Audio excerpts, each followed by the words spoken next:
Bonjour.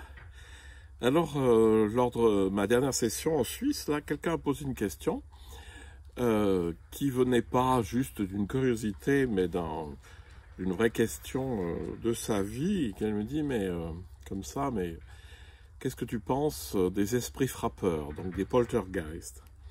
Alors, vous savez ce que c'est, on a beaucoup mis ça en film parce que c'est bien sympathique.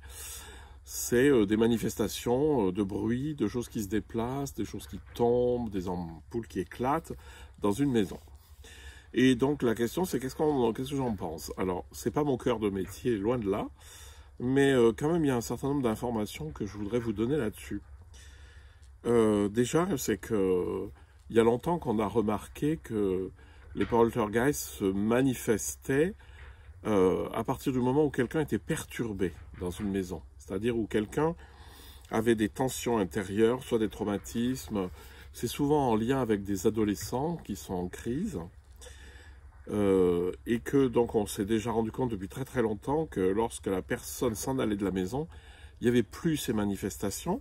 Ce qui nous permet déjà d'avoir une petite idée et de nous dire ce ne sont pas des esprits qui flottent dans l'air et qui veulent nous faire peur, mais c'est bien plus des émanations de notre psyché lorsqu'elle est très perturbée. Alors, comment ça se passe et pourquoi ça se passe, je n'en sais strictement rien. Par contre, une chose est certaine, c'est que ces choses, ces manifestations se nourrissent de notre peur. C'est-à-dire que plus on a peur et plus ça apparaît. Donc que des gens soient perturbés, ça arrive, que ces perturbations et des manifestations dans la réalité sous forme de bruit, sous forme de portes qui claquent, etc. Je veux bien, c'est pas un problème. Le comment, j'en sais rien. Mais par contre, ce qui est important de comprendre, c'est que ça se nourrit de notre peur, c'est de notre appréhension de ça. Je vous donne juste ma petite expérience de ça. Et elle vaut ce qu'elle vaut, vous en faites ce que vous voulez, mais peut-être que ça peut vous détendre par rapport à ce phénomène.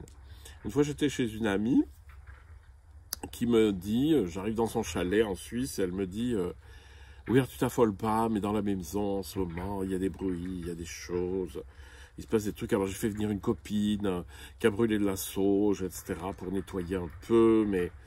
Enfin bref, donc tu t'affoles pas.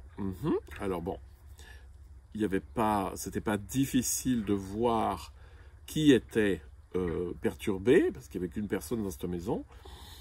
Donc voilà, bon, moi je vais dans ma chambre tranquillement et je me couche, et de fait, il y a un bruit qui traverse la pièce, enfin qui traverse le plancher au-dessus, un peu comme une fouine ou un animal qui aurait traversé rapidement.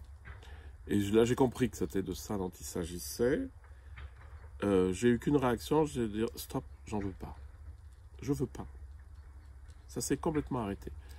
Donc c'était pas une fouine, parce que si ça avait été une fouine, elle aurait fait ça toute la nuit, et puis elle s'en serait complètement foutu de mon injonction. Mais là, l'injonction que moi j'ai posée, c'est simplement, écoute, non, je veux pas. Je veux pas que de cette manifestation, et j'en ai pas peur. Donc c'est ça le grand truc. Si jamais ça arrive, vous êtes confronté à ce genre de problème, surtout n'ayez pas peur. C'est-à-dire, ça se nourrit de notre peur aussi, parce que si c'est capable d'être émis par quelqu'un qui est perturbé, c'est capable aussi d'être amplifié par la peur de quelqu'un d'autre. Donc voilà, si vous avez des esprits frappeurs qui se manifestent dans votre existence, voyez avec quelle personne c'est en lien, et surtout n'en ayez pas peur, voilà, c'est une manifestation comme une autre. Alors, comme je vous dis bien, c'est pas mon corps de métier, mais ce que je voulais surtout vous faire sentir, c'est que c'était pas du tout d'ailleurs, en lien avec des choses extérieures. Ça, c'est important, c'est-à-dire que c'est pas une espèce d'esprit qui flotterait dans l'air, qui serait une créature immatérielle qui sèmerait la zizanie, mais que c'est la manifestation concrète de la perturbation psychique de quelqu'un.